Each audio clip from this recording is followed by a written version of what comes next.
Welcome. I'm Christy. Let's take a nice full breath. So third eye, yoga ultimately really is very much about meditation. I always think of the movement aspect is helping us to release stress, quiet our minds, so we can get into that more meditative space. So also where we're opening up the third eye, where we have that more intuitive wisdom flowing through us. And so the movement practice is partly the energy in the body, moving our spines, getting all of these chakras to open up. So all of this connection between mind and body. But ultimately we're kind of working towards these very powerful minds. And meditation is a big part of how we get there, because there's so much chatter in our heads that prevents us from really seeing clearly and just having that pure knowledge. When we have those, I think we've all had those times where we just know something and we don't know why we know it, or we get those intense feelings about something being right or wrong. So anyway, a little bit of meditative practice today. I'm going to try not to knock it over. I have a candle here on my chair. You probably can't see this flame, it's pretty small. But we're going to do a little candle gazing meditation. So if you have a candle, grab it. But we're going to start with breath. Nadi Shodhana, pranayama. So this one we're going to do index and middle finger on the third eye spot, right between the brows, and then we're going to use the thumb and the ring finger. I'm going to take off my glasses here to close off the right and then the left nostril. So just begin by sitting up tall, placing index and middle finger right at that spot between your eyebrows. Take your thumb and just close off your right nostril. Take an inhale through your left nostril. Then we're going to change sides. So use your ring finger, close the left nostril, exhale out through your right nostril, and then we're going to take an inhale through the right. And now we're just changing sides. We're just going back and forth. Close the right nostril. So exhale, inhale, and then we're going to change sides after that inhale. So exhale through your right, and then inhale, and change sides. So it's an exhale and inhale, and then change sides.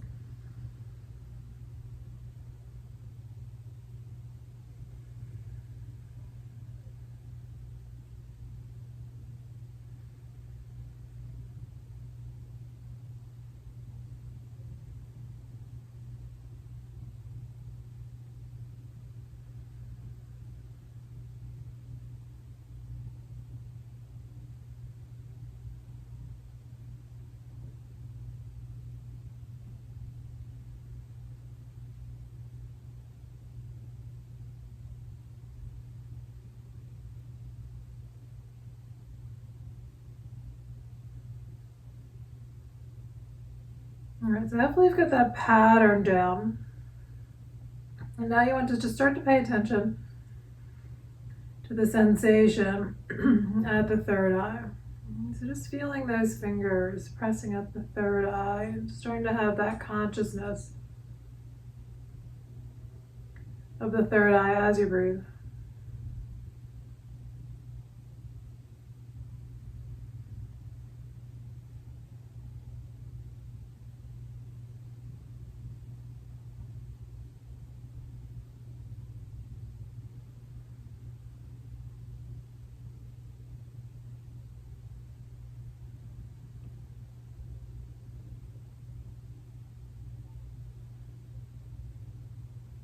And begin to observe what you can see behind your closed eyes.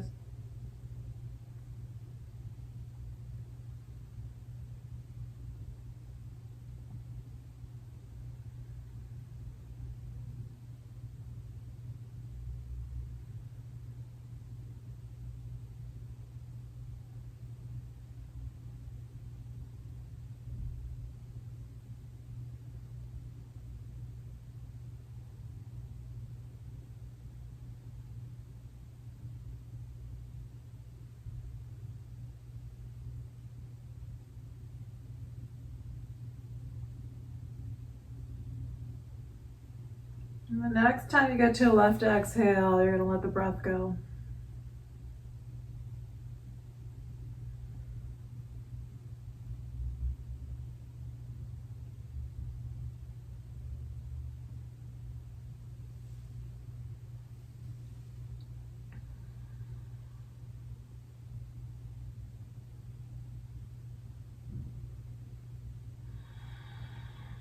And if you have a candle, you can always try a different object if you have something just to focus your eyes on. If you have a candle or whatever your object is, you want it to be roughly eye level. Mine's a little bit lower, but I can still look at it without, having to strain my neck. So just have an object in front of you. Try to get comfortable. And we're just going to stare at it. So you're trying to not blink, which I just did. All right, I'm going to rub my eyes here a little bit, get myself ready. I'm trying to just breathe and stare at the flame or your object without blinking, which I'm doing.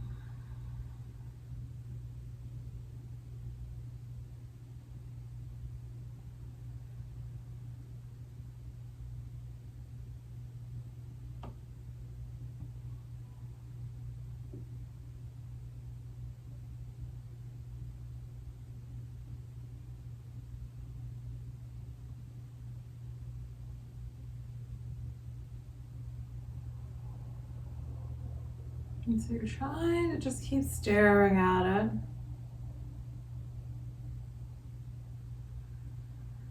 And watching if there's any movement. You can see almost like a little aura of energy around the flame. And you're trying to just keep staring at it until you really can't any longer. Until your eyes start to tear a little bit.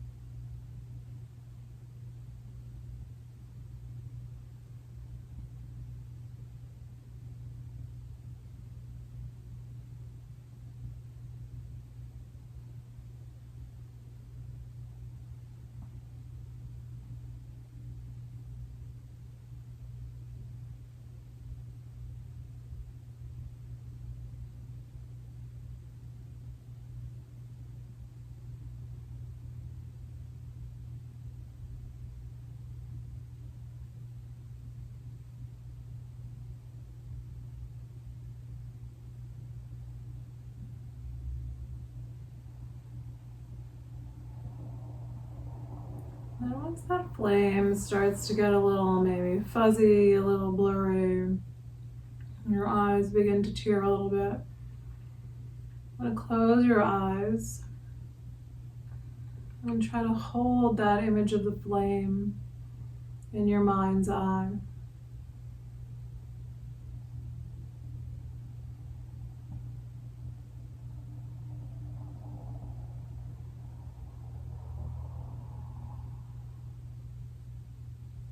And once that image of the flame starts to fade, you open your eyes and begin to stare at the flame again.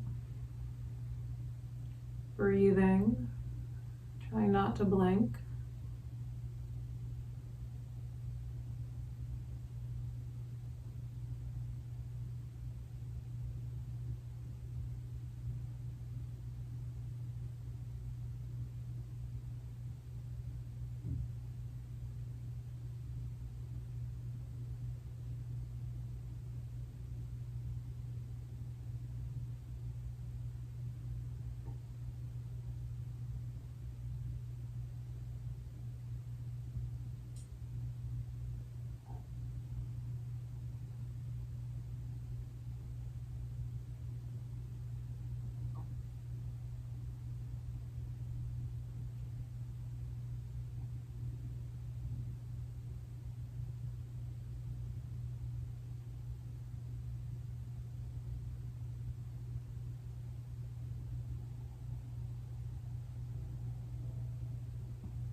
again, when you get to that point, all right, my eyes are not really watering, but so we're just going to try to do it again. Close the eyes and hold that image of the flame in front of you.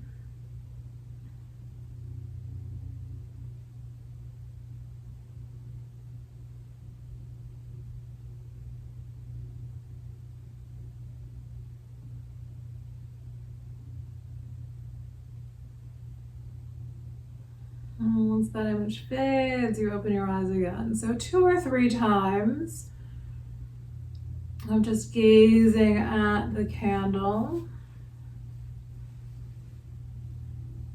Gazing at the flame, not the candle.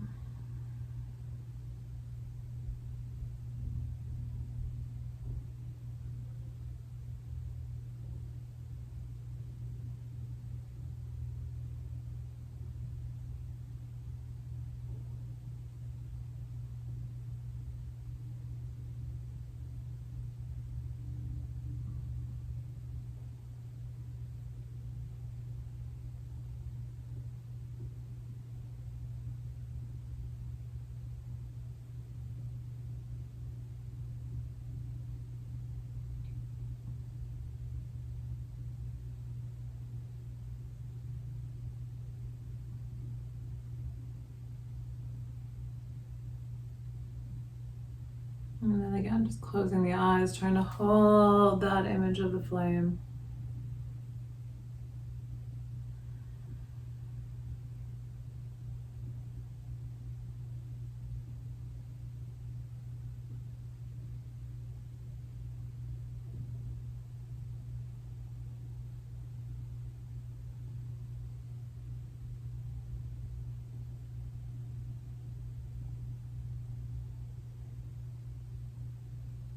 And then we're going to take a breath.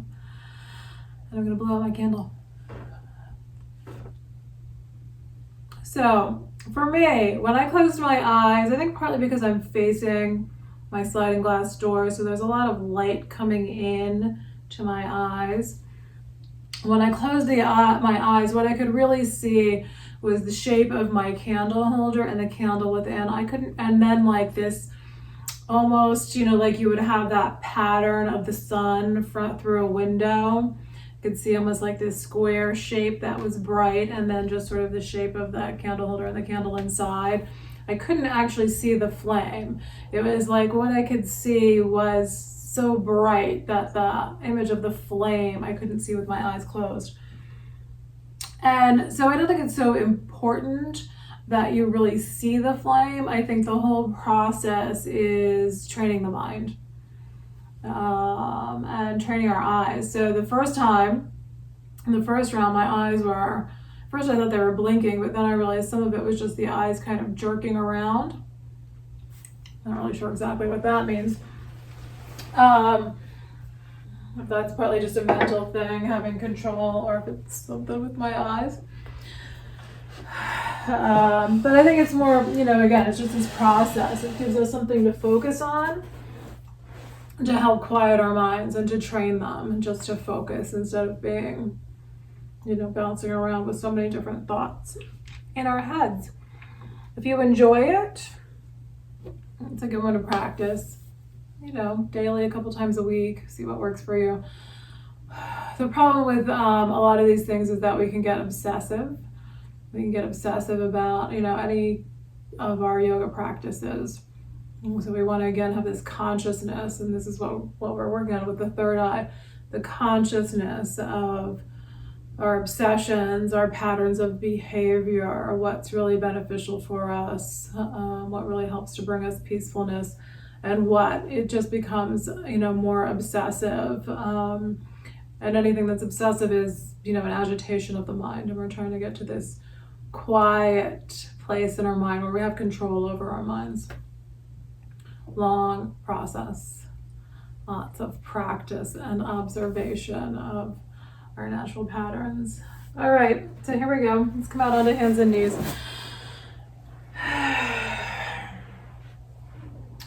We'll let our heads drop down, coming into a bit of a cat. So I'm having low back issues. It's like it's, moves from one place to another. So I'm just going to do a little cat today. I'm not pulling up too high. And then we're going to let the spine drop down towards the floor. Trying to feel your shoulders open up there. Let's bend the elbows and bring the chest down towards the floor. So your elbows are just poking out to the sides. And then you're going to straighten the arms and start to bring your head up a little bit. And then round back into your cat. All right, there, my low back's moving a little bit better. And then we're going to let that spine drop down towards the floor. So let your spine drop down as far as it can, and then bend your elbows.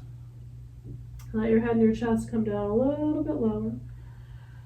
And then we're going to straighten up the arms, gently bring the head up. And exhale, round into cat. Inhale, drop your spine down towards the floor. So once the body comes down as far as it will with your arms straight, bend your elbows, let your head and chest come down lower. Straighten up your arms. And let your head come up. Good. And now let's round a little bit and then we'll come back to a flat back. So just flat back. Arms straight, let your face drop down towards the floor and then try to bring the back of your neck, the back of your head up towards the ceiling. Let your face drop down towards the floor. So it's not so much that you're moving your spine, you're just really trying to drop your head and your neck down. You're going to bring the head and the neck up. Let your face drop down towards the floor. And bring the back of your neck back up toward, like you're trying to pull your chin in, pushing the back of the neck up towards the ceiling. Take a breath. And then come on back into a child's pose. So letting the forehead come down, letting that third eye come down to the floor.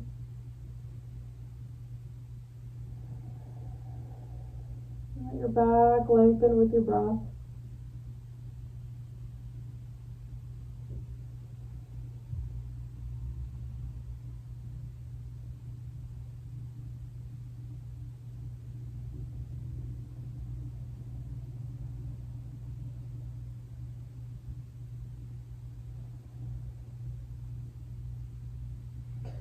You're going to lift the hips up. So you're going to come up resting on your lower arms so we can do a half melting heart.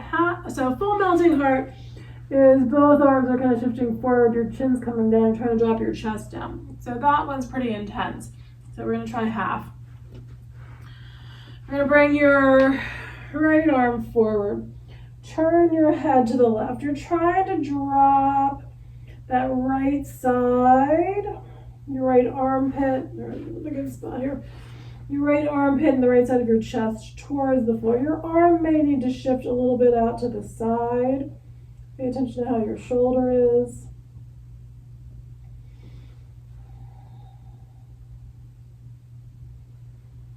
And then we're going to slide it on back. Bring that right arm back. Let your left arm extend forward. Turn your head to the right. So now you're going to let the left armpit and the left side of the chest drop down towards the floor.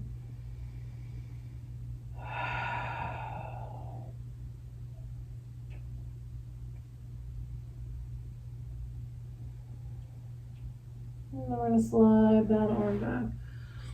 So a puppy pose is really like a child's pose, but you're bringing your hips up, you're letting your head come down. So this is, considered like a half, some people call it half down dog. It's a little bit different than melting heart, Anahata Asana, because with half down dog, your forehead is coming down to the floor. With Anahata Asana, and you're really a little more in your elbows. Anahata Asana, your arms are coming out a little bit straighter. Try to drop your chest down and rest on your chin.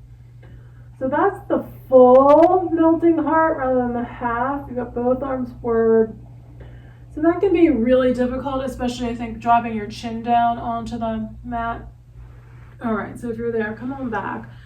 Come back into your child's pose.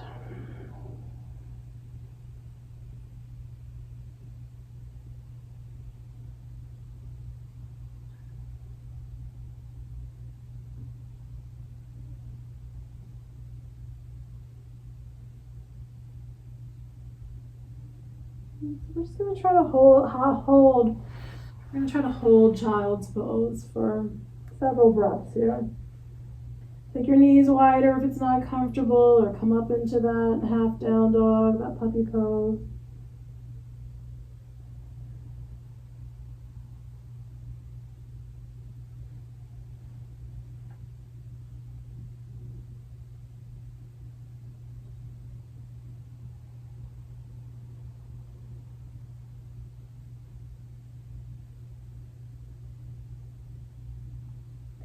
Again, become aware of that space in front of your closed eyes.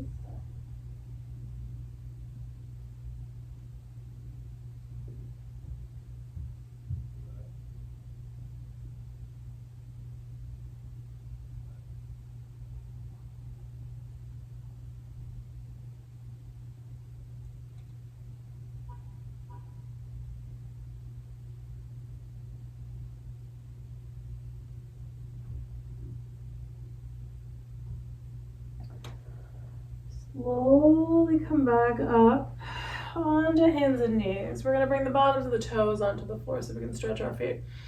So bottoms of your toes on the floor, start to bring your hips back towards your heels.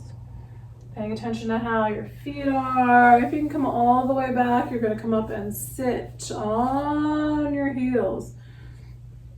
Putting some pressure down on those feet.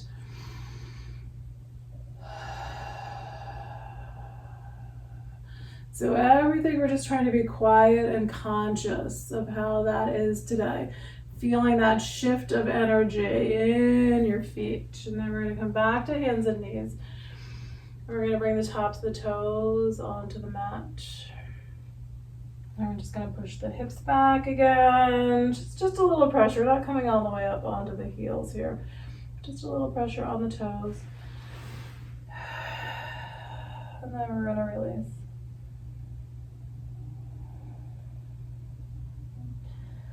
So just from a cat, try to let your chin really drop down towards your chest. Try to feel that whole spine lengthening. Feel that arc of your whole spine from your tailbone all the way up through your back to your neck, into your head. Imagine all that energy flowing freely. And then we're going into a pigeon pose. Bring your right knee forward. And out to the right side. And let that left leg slide back. Walk your hands back slightly, coming into a bit of a back bend. Pull your shoulder blades back.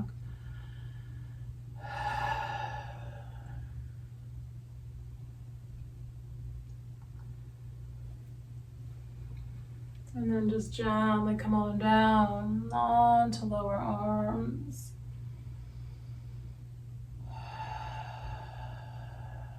And breathing out.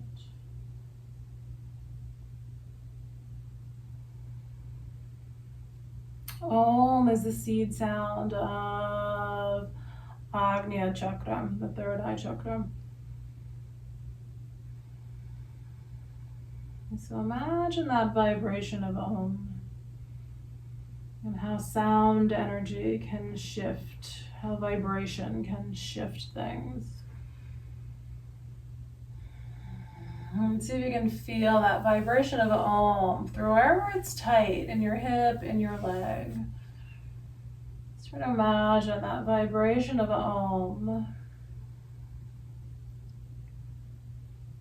flowing through that leg. Maybe it's emanating from the hip and radiating outward.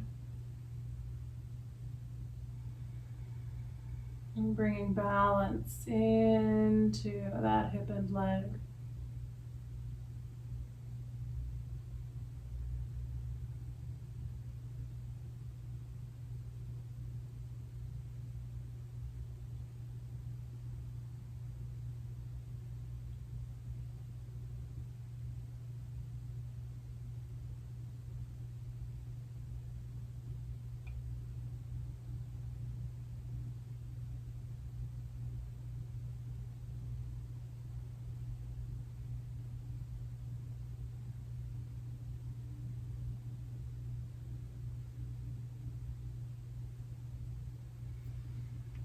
And then start to push into your hands. If you can bring that back foot up today, you're going to try to bring that left foot up. See if you can reach back.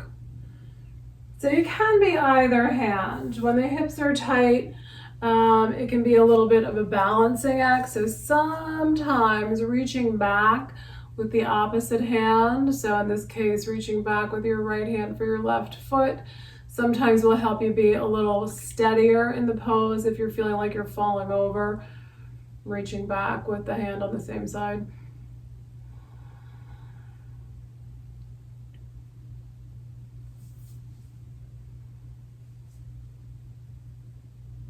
And then we're gonna release. So you can use those back toes to kind of push your body forward, slide that right leg out. Stretch it out behind you, move it around.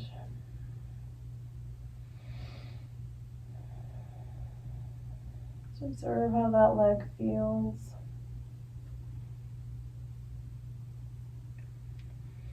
And then we're going to bring the left knee forward and out to the left side. Right leg walks backward. Hands walk back. Try to get your back bend in. And then exhale, gently come on down. Breathing. Again, imagining that vibration of Om, that sound and vibration of Om in your left hip. Just radiating through that left leg. Bringing balance into that left leg.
And then press into your hands. Come on up. And so again, how's this foot? Can you bring this foot up? Harder for me on this side. So just go carefully. Each side may be quite different. Let's see what happens if I do the other hand.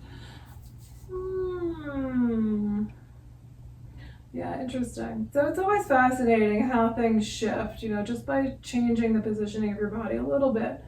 What happens there? That feels good on my shoulder. All right, and then we're gonna let go of the foot. So you can use those back toes to push yourself forward. Release out that left leg. Stretch it out.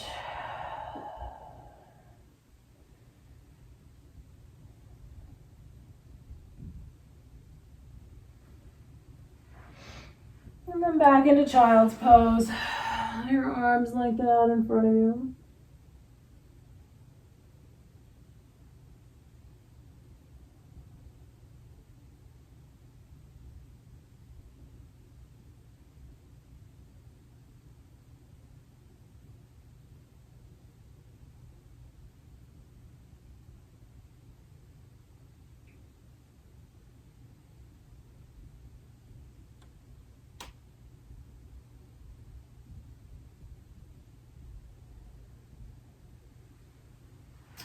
Then slide on down to your belly. We're going to bring flying fish, open wing pose. We're going to take this right arm straight out to the right side. So reaching out past that right side of your mat or your blanket. Palm down, turn your head to the left, and then we're going to roll the body to the right side. Find where your legs want to go today.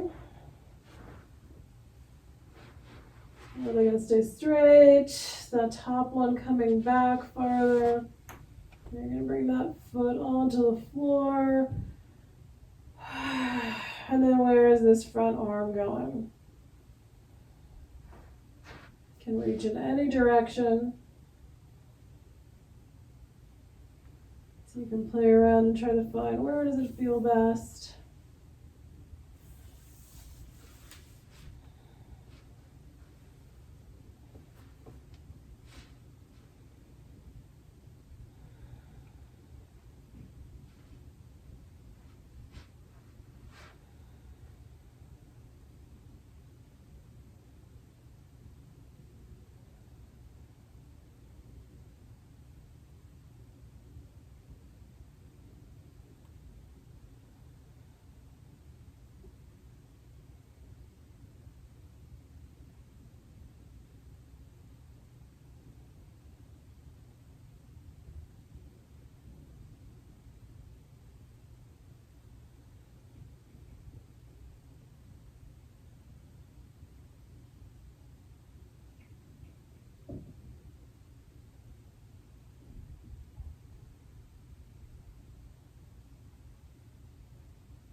Come on back to center.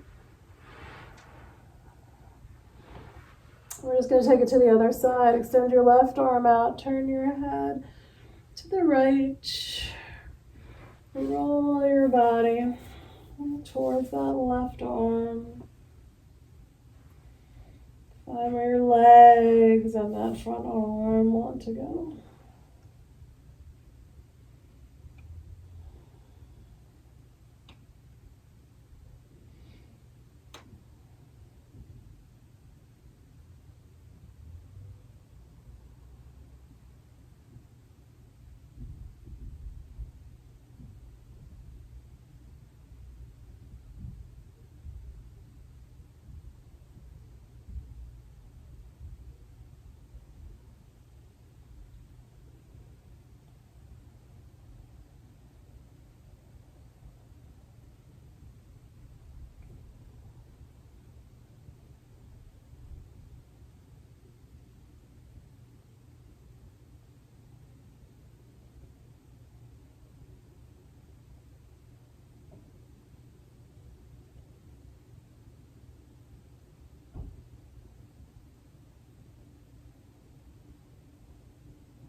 And then gently come on back to center.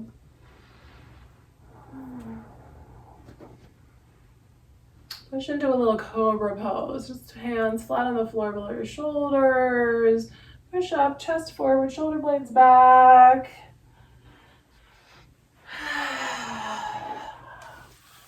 And then we're going to flip over onto our backs. So you're going to want your strap here in a loop. So if you don't have a strap, you could do a head to knee pose. If you don't have your strap, just have your right leg straight out in front of you, pull your left foot up, fold over that right leg. But if you have your strap, you can loop it up. We're gonna do leg hammock. So come on back. Bring the strap around your right foot, and then around the back of your head. So not on your neck, you want it on the back of your head. So if you're doing head to knee pose, your right leg is out straight, left foot is pulled in, and you're just leaning over that right leg. So if you're in that head to knee pose, you can reach for your foot or just have hands resting on the floor. If you're in leg hammock, you can take your arms, maybe start up a little smaller. You can bring your arms out past your head. Or you can have them out to your side. They're just in close to the body. Breathe out.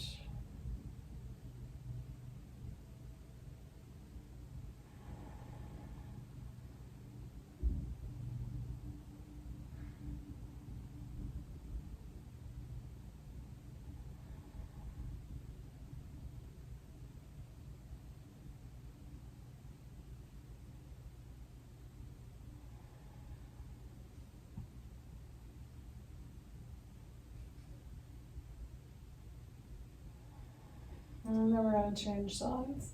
So if you're using your strap, you're going to pull it off your head first. Bring your left foot up, let your right foot come down. So head to knee pose, you're just changing sides. You're going to fold over that left leg. Breathe.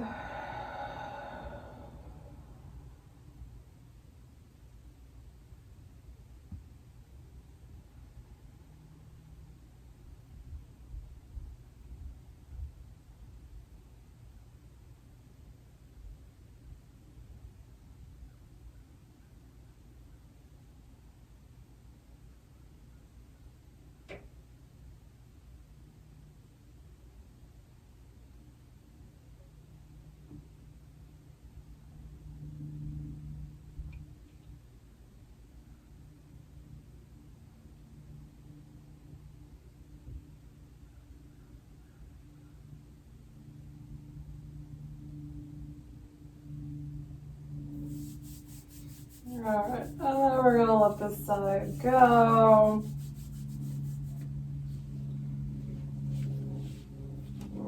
And a supported back bend. If you have 2 blocks, you can do heart bench. If you don't have blocks, you could roll up your mat. You could use like some kind of cylindrical shape pillow or roll up a towel. And then, so if you're using something that's rolled up or cylindrical instead of blocks, you want it to go under your back, right below your shoulder blades. So you're going to lie on it and your shoulder blades are going to be on above, coming down onto the floor. So not really, it can feel good if that really hits right across your shoulder blades. So you can't really do it wrong unless you're uncomfortable and in pain. If you're going to do blocks, heart bench, you're doing one on the medium height. It's going to go along your spine, the other one on the tall end. So that goes under your head. You want it to go under your spine, somewhere between your shoulder blades. So where that top edge ends up can vary. So how high or low you have that along your spine can shift from day to day sometimes. Just try to find a comfortable spot. Some people will do it on the flat side. If it's really intense, you can try flattening that block out. And then if you're comfortable in a cobbler's pose, well, that's too much for me today. You can do soles of the feet together, or your feet can be on the floor, or your legs can be straight. I think that's where I'm going today. And then again, arms can be now to your sides. You might try them past your head for a bit. So if you're just like on a pillow or a rolled up towel, you're probably not, you're not gonna be as high as you are on the block. So you might be really comfortable with arms past your head. But on the blocks, that's pretty intense to keep your arms up overhead for very long, I think.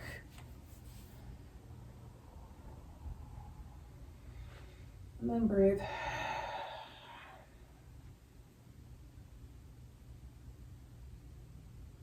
Imagine the vibration of Om right at the heart.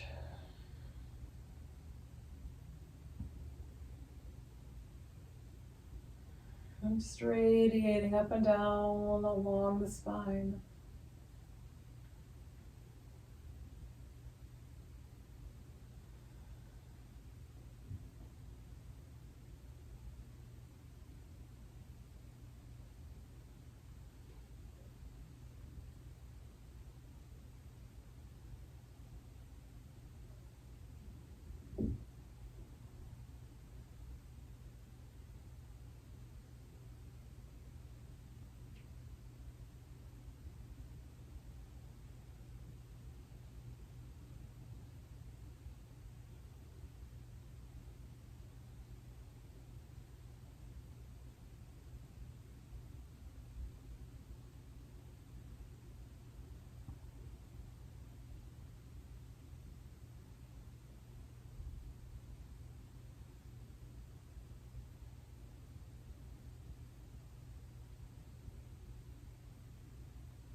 And then we're just gonna try to be flat on our backs. We're gonna settle in for Shavasana, just a little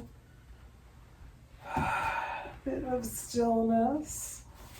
So if you want something under your head, maybe just let a block come under your head. And tuck your shoulder blades under.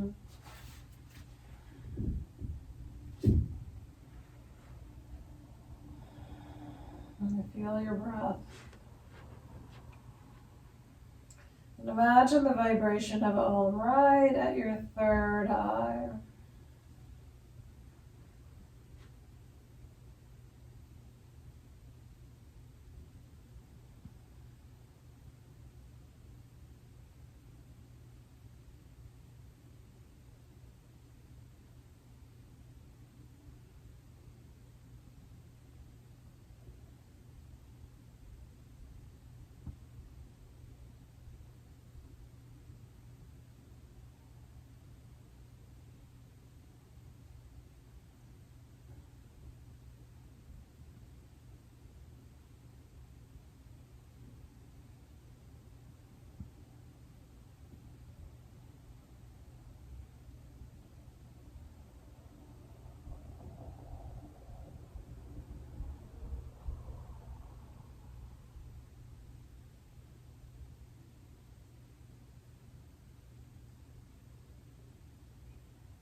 Take a deeper breath. Let your head turn gently to one side. Let it come all back to center and turn to the other side. Back to center. Stretch your arms past your head.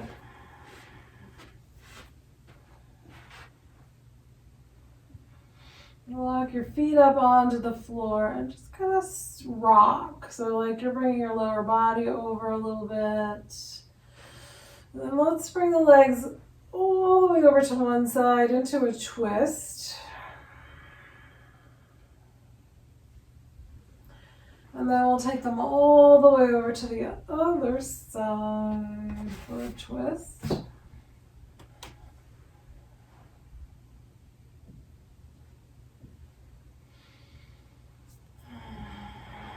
And then we're just going to roll all the way onto one side. Bringing the front of the body down towards the floor so you can get both hands, right, like you were going to crawl somewhere. Bring both hands onto the floor. Push up gently.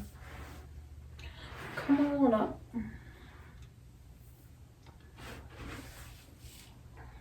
Sit up tall. Hands at the heart. Nice full inhale. Exhale it out.